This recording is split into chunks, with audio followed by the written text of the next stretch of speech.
So like what they did was they used, so like it was the first film to employ a Sony F23 digital film camera, which means like it could do like really fast playback, like really high quality kind of, they shoot it raw, looks beautiful, but then they could record in parallel to the Sony HD cam for like masters. So they had like a master shot, but then they had the F23. And then what they did was they employed like digital data, like codecs digital data recorders on set. And so they were playing uncompressed raw HD playback. So on set, they were kind of watching the technology, like they couldn't see everything, but the actors could see, okay, that's where I'm at. That's what I'm doing. And so like that made it like a lot more helpful to edit on set, made it more helpful for the visual effects.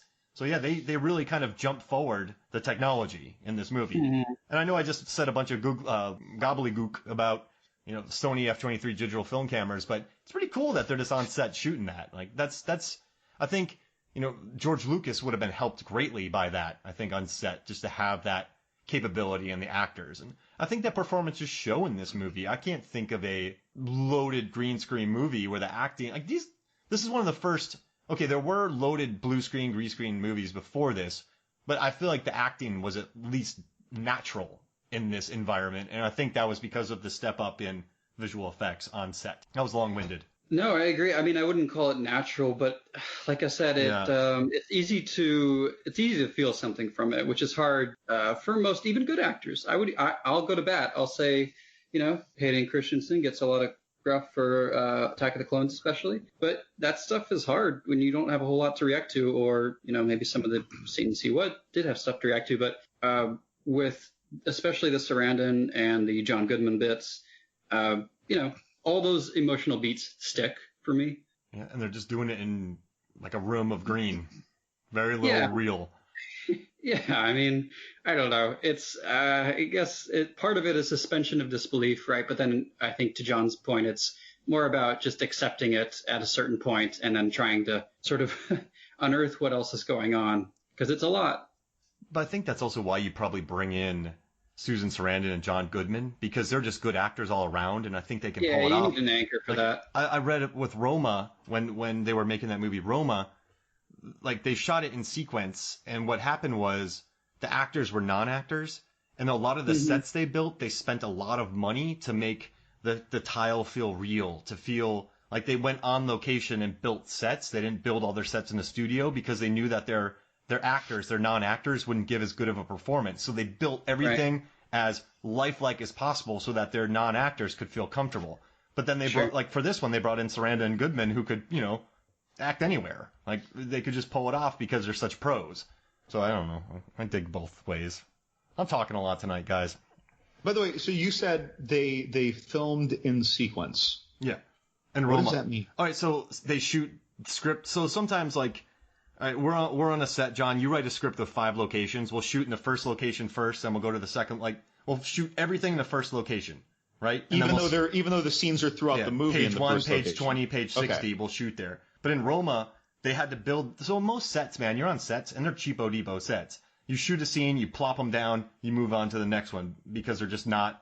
You don't need to build them great. But in Roma, they had to build them really well. They had to use they actually had to kind of build these sets because you shoot in the house on the first day, but then you shoot in the house on the 100th day. So that means you got to shoot there one day, leave for 3 months, and come back and have it still hold up. So they shot in sequence. It was gnarly. It was a gnarly process. And if anybody's bored if you go on YouTube, every year the BAFTA nominees for all the movies nominated for Best Production Design, they do an hour-long talk where they talk about their work in all of the films nominated for Best Production Design, and then they do breakout interviews for 20, 30 minutes where they discuss how they design the entire films, and it's really great. Like it will give you a wonderful understanding, and it's free. So if you're bored, go to BAFTA on YouTube and just listen to those clips. Yeah, I make my students watch them, and then we talk about them. So it's kind of fun. That's how so is it a Roma and Speed Racer double feature? Yes, and I think that'd be fun to compare these two, Adam. Like I would be thrilled to talk about these back to back because they're so different. Like I mean, you already are. Yeah, you're right. Oh gosh, no, and I'm smiling right now, like just to talk about these two totally different films by excellent filmmakers. Speed Racer and The Lighthouse. Oh man, don't get me started. I love The Lighthouse. Yeah, the colors and the absence of color. A tale of two films. Oh, John, that's a good one. Oh, man. All right, so how about this? He just blew my mind, so we'll take a quick break, and when we come back, we will talk more Speed Racer. Welcome back to Movies, Films, and Flicks. And on our first recording, we had a draft going on, a Christina Ricci draft, and I ended up putting that on Movies, Films, and Flicks Facebook, and people voted on it. And we already have a winner from that draft, so I don't want to recreate it. So I'm going to do another draft, which is going to just be super weird for you guys. So this movie is like extremely bright. It's a very bright, it's a very vibrant, it's a very kind of bright film with just tons of like beautiful colors. So I decided because of that, I'm going to do a Susan Sarandon draft. Oh, that's not what I expected. That's a curveball. I know, that was bad. I just thought it was funny. I was originally thinking movies with just bright colors, but that might blow your guys' brains up. Like that would take a lot of thought. Exactly. So I was already writing down like weird, brightly colored movies too. Oh, would you guys rather do that one or Susan Sarandon? No. It's that I was having difficulty. I was only getting a couple. All right, so John, 1 or 2? 2. Yep. All right, first the Susan Sarandon movie. The Hunger. Ooh, The Hunger. Ooh, that's a good vampire picture. Tony Scott. All right, Adam. Thelma and Louise. Oh, yeah. You know, that won an Academy Award for Best Original Screenplay, and they were both nominated for Best Actress? I do. Oh. Rocky Horror Picture Show. Oh. Ooh, that's a good one. All right. My turn? Yep. Cloud Atlas. Oh, yeah. The Witches of Eastwick. Ooh. Can't touch this. The Witches of Eastwick. I'm thinking. I'm thinking here. I'm conflicted about this one, but it's a strong showing on her part. I'm going to go say Stepmom. Ooh, okay. Yeah. That was one of my 2 remaining hopeful picks. I'm not kidding. I love that movie. She did such a great job with Julia Roberts in that. Okay, I'm going to do... Okay, you got to steal on me. So I'm going to do... Cradle Will Rock. Oh, all right. Cradle Will Rock. How many do we have left? You have each? 2 and John has 1. Wait, how do I have... Oh, okay. John, pick first. Igby Goes Down. Oh, I like that one. It's a good one. There's some... I wrote a review for that, for the FS View, by the way. We talked about that on the last one. And Jeff Goldblum is very threatening in that film. I like that. Yeah, it's a little against type for Goldblum. They use his size and physicality well. If you want to see him be intimidating, what was it? Deep Cover. Deep Cover? All right, I'll check right, that out. with Lawrence Fishburne. Am I remembering that right? Wasn't he in that? That sounds like a Cynthia Rothrock movie. Well, it had not Cynthia Rothrock, but superficially similar looking was what is it? Ellen Burstyn? Oh, nice. Playing like a sexy kind of gangsteress role as well. All right, so this is not so much a Susan Sarandon movie, although she's one of the stars in it. I really like dance movies, so Shall We Dance? Hey, that's Richard. And she was the very Gere. understanding wife of Richard Gere when she realized what he was doing all those evenings. Last one, Adam. I could easily and justifiably make this Jiminy Glick and Lala Wood, but I won't. I think I'll just go with Speed Racer because, like I keep saying, I think she's just such a critical anchor for this.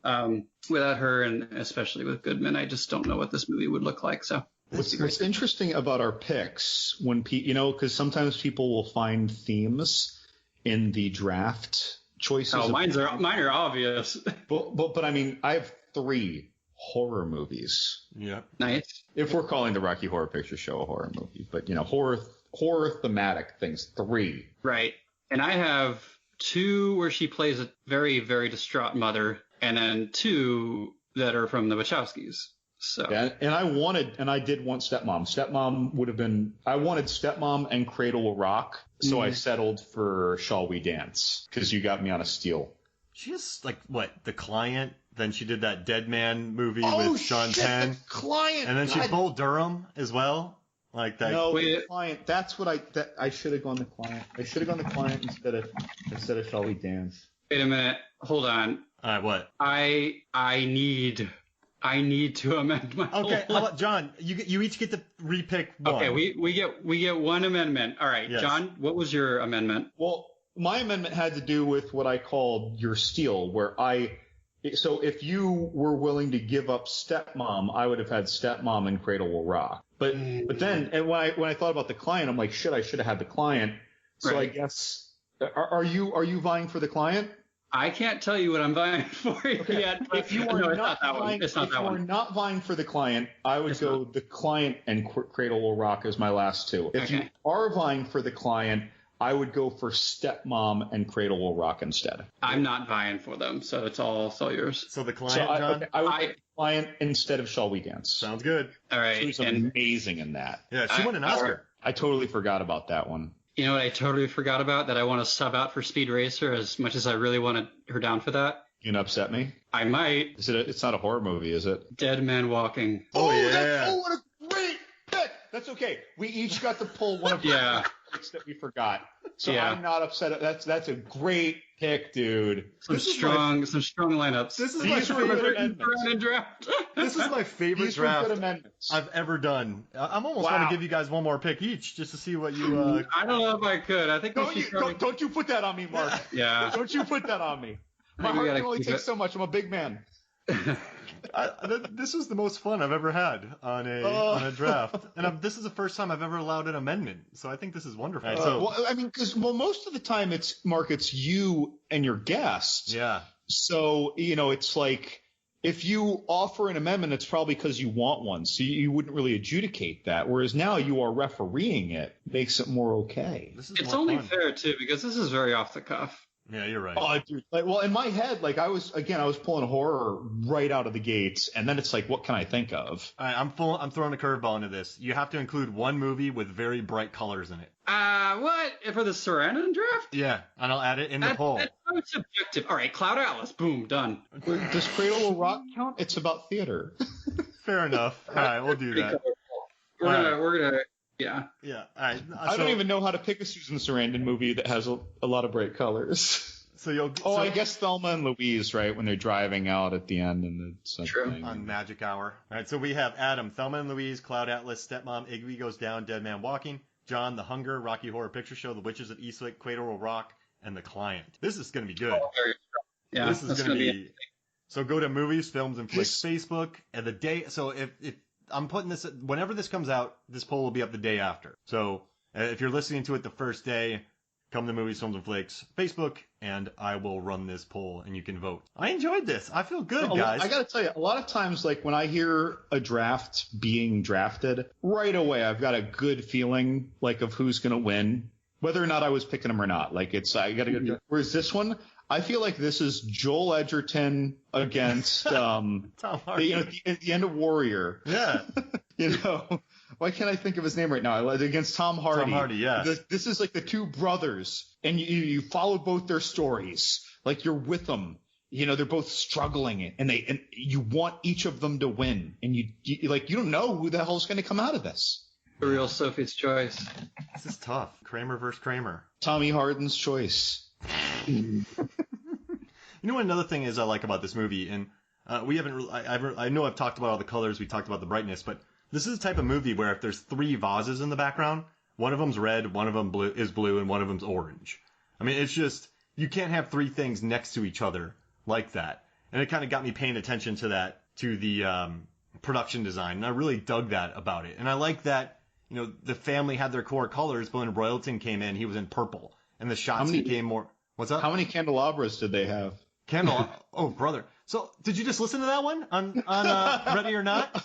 Yeah, I was listening to your podcast just recently about that, and how they were saying we only have 4 or 5 candelabras, and you're like, I can make half a candelabra work. Yeah, they were complaining about that. I learned on AVP they only had 3 flashlights. Specific kind of flashlights for some reason. How, with the budget of AVP, do you only have 3 $20 flashlights? I have no idea. And yeah, so in Ready or Not, Megan and I did a podcast, which on Movies, Films, and Flicks Facebook people voted on in that one. But yeah, Adam, I learned that in Ready or Not, which we love, they had 5 candelabras, and they're like, well, we only had 5. And they're in a mansion, though. Yeah. Give me 2. As a non-film production person, as a non-film behind the scenes film savvy person, to me, that is a strikingly low number. And I get that you can just keep moving 2 or 3 from one scene to the next, and I'll never be paying attention to the candelabra. I get that.